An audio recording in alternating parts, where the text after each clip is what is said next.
This meeting is being recorded. Hey, what's good with the YouTube, man? It's your boy ROJO. This is the ROJO Room. And today, got my boy Gunner in the motherfucking house. Hey, shout out to Gunner, man. He did a marathon live last night, man. That's excellent, bro. And still ready to get to work. I already dropped 2-3 videos today, got 2 or 3 more in the bank, and then he's gonna give me the Steph Curry, the assist on this one, man, because it's an interesting story that involves both of us. Yes, indeed. And I'll give you a little bit of background, man. Me and Gunner get together a few times a year, do a few things, man. Takes us to various places throughout the whole West Coast, man. Basically from LA to Seattle, Texas, and then whatever else we got in store. You know what I mean? So on one of these ventures, last year sometime, I don't remember exactly which one, we found ourselves in Northern California in the Bay, having a good time, you know, going live, making videos.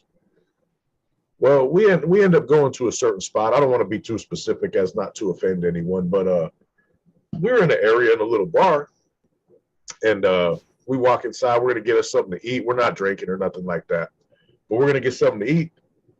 And then when Gunner walks in, he tells me the following.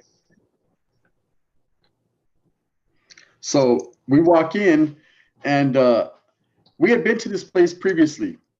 So we were comfortable the first time we went. We actually recognized the first time that we went by someone who actually took pictures with us. They were cool with us. They watch, you know, they're a subscriber and they watch us daily. So we felt comfortable going to this area, going to the spot, not even really tripping. So as soon as we walk in, ROJO, of course, is going to deal with ordering the food. He already knows what we're going to get. And I'm right there. We have a couple other homeboys with us at the time. I'm not going to say their names, man. It's neither here nor there, but they're a couple good, righteous homeboys. And we walk into this place, and automatically within 5 seconds, I recognize a homeboy that I was in YA with. Okay, now you got to understand, he's still active, Norteño. He's still functioning. He's pretty well known, and he's with the business, right? But we recognize, we lock eyes immediately. We're both wearing masks. Of course, this is during the season COVID, but we recognize each other right off the bat. And his eyes go big, like, oh shit, what are you doing here? And my eyes go big, like, oh fuck, you're here too. So at the same time, my first instinct is to, okay, you're either going to get off, or I'm going to get off, or I'm going to try to minimize the situation here and let ROJO know, hey, I've been spotted. I've spotted somebody. It might get ugly. So I turn and I tell ROJO, I'm like, hey, bro, trip out. I did time with this guy. Why? He's still with the business. I know he's with the business because I know people that know. I just know, right? And ROJO's like, he's preoccupied with ordering burgers, right? So he's like, don't trip, bro. It's all good. Because at this time, there's that individual, and he has another homeboy, and there's two or three chicks with them. They're kicking back, watching a game on TV. This is sort of like a sports bar. And so I'm staying on high alert. I'm keeping my eyes on him. My awareness is up because I know at any time he's going to do what I think he's going to do. And of course he does it. He starts getting on his phone. So I tell ROJO again. ROJO's just chilling on swole, like, yo, we'll take 2 of those and 2 of those. I'm like, listen, bro. Walter's on his phone. He says, you're being paranoid. Don't trip, bro. It's all good. We're good right here in the hood, right here. I said, nah, I don't think we are. But if I see any type of fidgety movements, I'm just gonna flight right here, bro. I'm just letting you know. He's like, well, if we got to go that route, we'll go that route when the time comes. I'm saying, okay, the time might have already came and passed, but we'll see. So I step outside to smoke a frao. ROJO's still ordering me and the homeboys. We go outside to smoke a frao, and sure enough, I'm noticing groups of active Norteños. I assume we're active. You could tell, got birds on the throats, the necks, the face, walking in groups of 2s to the bar, just coming. They're all looking at me some type of way. And I'm like, and one of them actually walks up to me. He goes, damn, that's a Feedman sweater you have on. And he takes a picture of me, boop, and starts texting. I said, ooh wee, right? So I tell the homeboy, you need to go in and get ROJO now. Tell him I said, fuck them hamburgers and the bacon they're putting on them, right? It's time to wiggle. Why? 1 or 2 reasons. Not because we're scared or anything, but you know when you're not supposed to be in a certain area, right? You know. And at that time, nobody knows on either side who's holding what or who has what. I'm automatically assuming, being an active Norteño in their neighborhood, that they're carrying something that could hurt me, right? So I want to minimize the situation. Let's wiggle. Now, we're not going to be running and piecing up and rolling around and doing somersaults, Charlie. We're just going to fucking get up out of there. We've already been recognized, so it is what it was.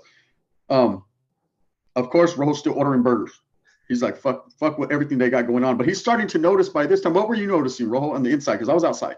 Man, so what the first thing I did is when you mentioned that you recognized the dude from the youth authority, I took a look at them and assessed the situation. I'm like, bro, they don't want that. They don't want that. You know what I mean? They just need to sit there and drink their drinks and pretend like they didn't see nobody. You know what I mean? But you know, I'm not gonna lie. I downplayed the situation, but at the same time, it is what it is. You know what I mean? So I walk back. See, I'm real familiar with that bar.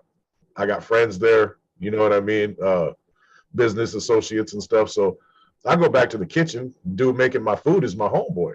So I go back there and you know, there's all kinds of stuff that you use in the kitchen. You know what I mean? Like knives and forks and spoons. Utensils. You know, some of them are 16 inches long. You know what I mean? So I'm just standing right there in case, and I'm watching from the back. I'm watching you. I'm watching the other homies and stuff. I'm like, okay. So you go outside to smoke a frajo.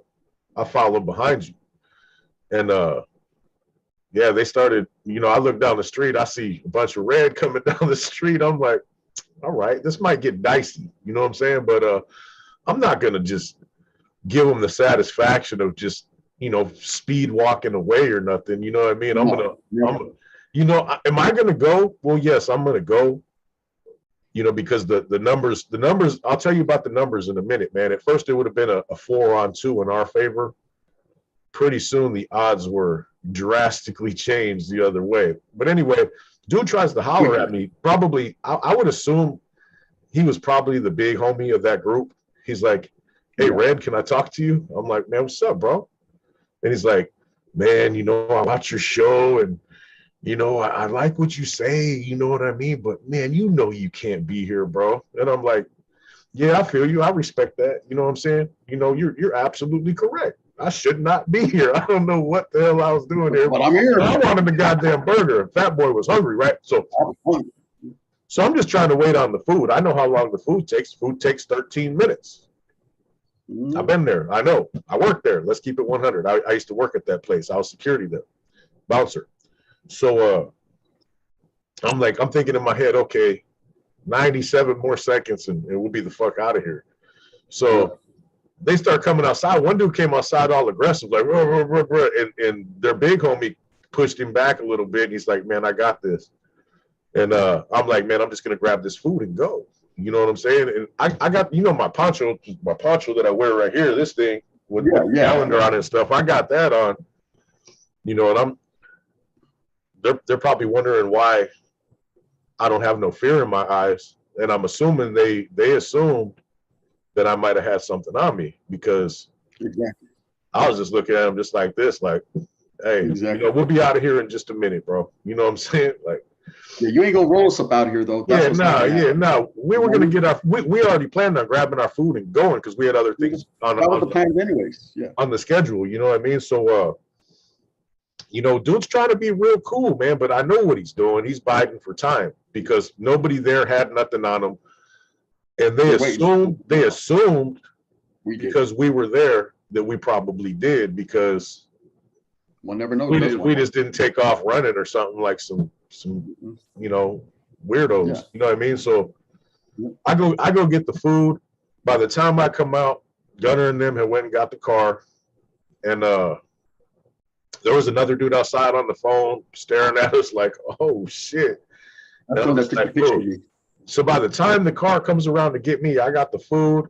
Dude's like, hey, hold on a second. I'm like, nah, I mean, we're pretty much, we already said what we needed to say. What am I going to hold on for? So I look down and see that pack of 6 or 7 more dudes that just bent the corner that are only a half a block away to get up there. Like, nah. After there's already 8 more that came. Yeah. So we jump in the car, and then what happened, guys? All right, so meanwhile, while you're still in there, before the guy ever approached you, he actually tried to approach me first. So I'm chilling with the 2 homeboys outside smoking. I kind of give the homeboys the lightweight rundown. I'm like, look, it's about to go down. We're going to get off. We need to get off first. We have to have the upper hand because they're coming, right? So I tell the homeboys, go get Rojo, tell him, let's go now. Or at least get out here where we're all together. I tell the other homeboy, because we had 2 whips, I had the rental. It was parked around the corner, where we're at. It's hard to fucking find parking. So I tell the homeboy, hey, trip out. This is what we're going to do. Me and the other homeboys, he's got roll right now. Ain't nothing going to crack right now. Obviously, these guys are waiting for a little thing to arrive. They're bidding their time. We know, I've been places. Everybody knows what time it is. So I'm like, take me to my whip. In my whip, I have the necessary tools to even things out. And also at the same time, so we can get the fuck up out of here. So, of course, he takes me to my whip real quick. It's right around the corner. Well, as I'm walking across the street, that same guy who approached Rojo, and this guy's with the business. You could tell he's with the business. Just right off the top, his approach, his mannerisms, the way he conducted himself. He was not really feeling the motherfucker, but at the same time, he's going to talk in a professional manner. So he's like, hey, Gunner, this is how I know shit got real. He's like, hey, Gunner, let me get at you. Let me get at you. And I turn around, I stop in the street. I said, bro, we ain't got nothing to talk about. If you were really going to get at me, you would already got at me, bro. I know the get down. I'm not trying to talk to you. There's nothing to talk about. So he's like, all right. So he bounces back across the street. I jump in the whip. Homeboy gives me a ride. I go get my car, come back around. And Rojo's now coming out. That's when he's approaching you like, hey, Red, let me get at you. Let me talk to you. You guys say what you have to say. Now, the other homeboy that's with Rojo, he's on standby, ready for whatever. Let's just say that, right? Believe that we're not just wiggling without saying too much, but naked. Okay, so I don't even think that they realized that them other two individuals were part of our crew. They didn't even realize the homeboys are with us. But we're not just lacking out there. Put it like that. So, anyways, I pull up. Rojo gets in. So as he gets in, the dude's kind of like, all right, man, it's all good. So we peel off. Well, as we get down the street, Rojo realizes that he left my credit card at the bar because he got out of there, and so my credit card was there, and I had like a little thou wow on the card. So I was like, oh no, we need to go get that. I don't give a fuck by any means necessary, right? So we hit the U-turn. Rojo calls his people that work at the bar, like, hey, we left our card. We got up out of there, bro, because we didn't want to cause any problems, in this establishment. So the guy's like, yeah, I'll bring it out to you. So as we're pulling up, the guy who was playing cool, who said, oh, Rojo, it's all good. And hey, Gun, I just want to talk to you. You could actually hear him on the phone. And he's saying, yeah, that fucking punk Gunner and Rojo over here. that bitch Gunner. Yeah, that bitch Gunner was here. Fool, whoop, whoop. So as we pull back up on him. He immediately turns around and he throws his hands up in the air and he goes, look, I ain't got nothing on me. I ain't got nothing on me. Because he assumed that we had something on us. I'm not saying we did or we didn't, but let's just say he was like, what the fuck? Because we came back and pulled right up in front of the spot. We pulled right up on the spot, like, what's happening, right? And he was just like, I ain't got nothing on me. And then he started going into his spiel about, look, bro, we ain't tripping off you guys. We watch you guys. We agree with a lot that you said, but there's a lot of shit going out here with the homies you don't know about, and we just can't put out there. And we're like, we understand. We understand. So it was like a standoff at the OK Corral. We knew at that point in time, they're not going to do nothing. Not that they won't do nothing. No disrespect to the Vatos, man. They're about their business. But at the same time, ain't no one trying to get fucking smacked on both sides there. Yeah. So basically how it ended up was Rojo ends up getting in the car. I'm in the car. This guy's coming up to the car. He starts wanting to lean in, and then Rojo's kind of looks at him like, gives him that motherfucking old school NF member looking. That fool fucking backs up like, whoa, it's all good, bro. And then a lot of his homeboys start coming out, and they start looking very suspicious. So we just pulled on up out of there. But man, and we came that close to the whole time the homies was out. He was like this to him too, telling them. Yeah, he was telling them to back up. Yeah. Like, wait. And we assumed after we talked about it, we went back. We were like, woof, that was a close one. They were under the assumption we had something. We already knew just by being around the block a long time that they didn't have nothing. And the reason we knew that they didn't have anything is because they would have used it. This particular gang, this particular group, this particular area is well known over generations to smack your shit in broad daylight. Okay, let's just put it like that. So if they had it, they would have used it. They didn't have it. They were waiting for the little homie to bring it, and then they were going to use it. They were trying to delay us, get us comfortable. The thing that I think saved us the most was my awareness. Again, I always speak awareness. Right when I walked in, it was blind luck too. I happened to recognize that guy from YA, and I knew he was with activities. I knew he was the one. We fought many a time side by side. I've seen him put steel in people, right? So when his eyes went big and my eyes went big and he immediately went down to his phone, he was already getting at the homeboys. Hey, these fools are here. You already know what time it is. Come on through. And then they just started to come. And I mean, they were coming in groups of 4. Boom, boom, boom. And I was like, I need a cigarette. By the time we came back to try to get the credit card, there was probably 15 to 20 of them. Yeah. I give my boy a call, the owner of the place. I give him a call about 30 minutes later. We're all the way in a different city. And I'm like, hey, how many dudes are at tables 2, 3, and 4? He's like, man, there's like 25 to 35 dudes. You know what I mean? So they were ready. They came. They came from far and wide to try to peel our caps back. Oh yeah, motherfuckers was going to try to off with Skinner's head, right? But the moral to this story is, and why we wanted to put it on your guys' plate is not necessarily just us, but in general in life. If you end up in the wrong area at the wrong time, you never know. Just because you go to a place and it's cool and you meet some chicks and everything's good, the next time might not be the same. There might be some different. It was a whole different atmosphere. I mean, the first time me and Rojo went, we sat at a bar. Some guy kept looking at me in the bar, smiling. I was like, "Is he a fucking Hotito? What's going on here, right? What kind of weird shit is this?" And he was like, "Hey, bro, I'm actually watching you on the phone right now." And he was tripping. He was looking at the phone, looking at Gunner, looking at the phone, looking at Gunner. He couldn't believe it, right? He was like, "Is this really him?" And I was like, "It's me," right? And then he was good. And we ate. It was bomb food. And we decided one day we'll come back here. I love the atmosphere. The next time, there was Huelga birds and 14s everywhere. It was different. Now, you got to understand, in our situation, are we going to fucking not ever be out mobbing? Oh, we going to do our thing, bro. We're human just like anyone else. If we want a bird, we want a bird. Are we going to go back to that particular area? Well, Charlie, right? And I'll tell you why. Why? Because now it's like we know that you guys like to come to this spot. It's not about being no punk. It's about being a smart individual, man. If you know you almost got clipped right there, why are you going to go back unless you're going back with cruel intentions to do something? And that's not the level we're on. We're not trying to go look for motherfucking problems, but we definitely ain't going to shy away from them either. That's a fact. Yeah, it was an interesting experience, and fortunately, Gunner took it a little more serious than I did, because I didn't even think about the phone aspect of it, that he was over there, calling for backup and shit. I was just like, man, we'll smash these dudes, bro. Bad, bro. You know what I mean? Yeah. And everybody in the bar would have been on my side too, except them. Because I worked there for a couple years. You know what I'm saying? So they'd have been like, oh, them guys were causing trouble. But hey, there ended up being like literally 25 to 30 of them dudes just within 10 minutes. Yeah. As long, put it like this: before the burgers were done, there was already almost 15 of them in there. Before the burgers were done, with some walking, with some walking up the street still. Yeah, and there was still a whole group walking up the street when all this was going down. We escaped by the skin of our teeth. But this goes to show you, and I always preach this on my channels: keep your awareness up. Even if you're in good standings or you're not in good standings, the moral to the story is keep your awareness up, because you never know. Of course, man, whoever may be, the powers that may be, were on my side that day because I recognized someone. But I'm basically a paranoid person. That's me.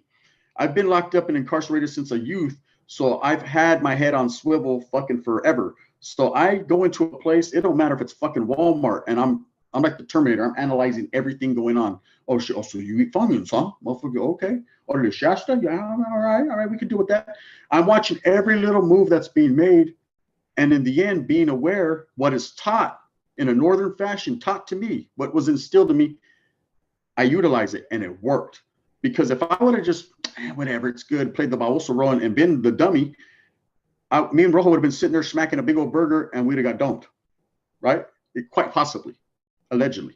But I'm saying it definitely was going to go some type of route. We were able to alleviate this problem and walk away, both sides. And I think both sides were happy. Of course. And there's a reason why we're not going to tell you what particular body or particular area or particular people, because we're not here to disrespect anyone, meaning that they didn't handle their business. Because I'm going to tell you, back in the 90s, if me and Rojo were chilling at the bar and motherfucking degenerates would have walked in, I'd have got up and took flight right then and there. Right then and there. There would have been my eyes wouldn't have got big. I'd have looked at Rojo like I'd have tapped him and just rushed. He'd have been like, what is he doing? Because it's get off on sight. Okay. I'm not saying do that to us, because fuck that, right? But I'm just saying that's how it would have been. I'm not saying that these guys weren't about that, but maybe they were waiting to really end it viciously, Yeah. The only thing that prevented that whole situation from going worse was the assumption that we had equipment on us. You know what I mean? Based on our behavior. You know what I'm saying? And also, man, another thing in there is, you know, this goes for awareness too. Hey, we had guys there that people didn't even know were with us. Yeah. That were just didn't even look the part. Just hoping something would happen, standing right there, ready. Right there. Yeah, because one guy did come out. So as I'm pulling up to Rojo, there is one guy, and I ain't even gonna lie. He was a homeboy. He was an active norteño, but he was actually an Africano, if I recall. Was he, or did he have braids? He was an Africano, huh? Man, he could have been Cuban, Puerto Rican. I don't know, man. I can't. He was something of that. He was Latino, Afro Latino. Put it like that. Yeah. And he was getting high powered. He was whoop de whoop, this and that. Whoop, let's get it right.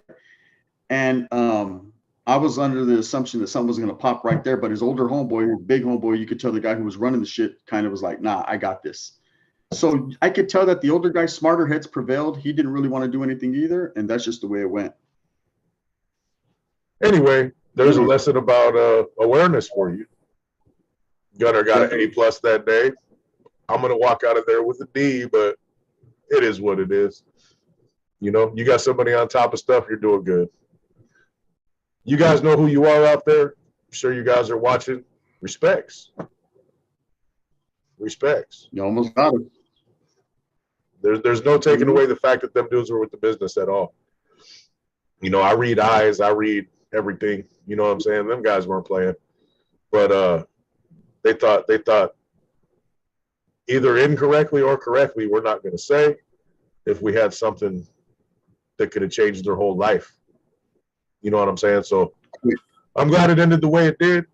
This is your boy Rojo. Big Gunner joined in today with the assist, man. We still had a good time. You know what I mean? That was 15 bad minutes and otherwise great weekend, man. We're out of here. We'll holler at you later. Gunner's about to go live here in a minute. Enjoy. It's Rojo Room. We gone. Thank you.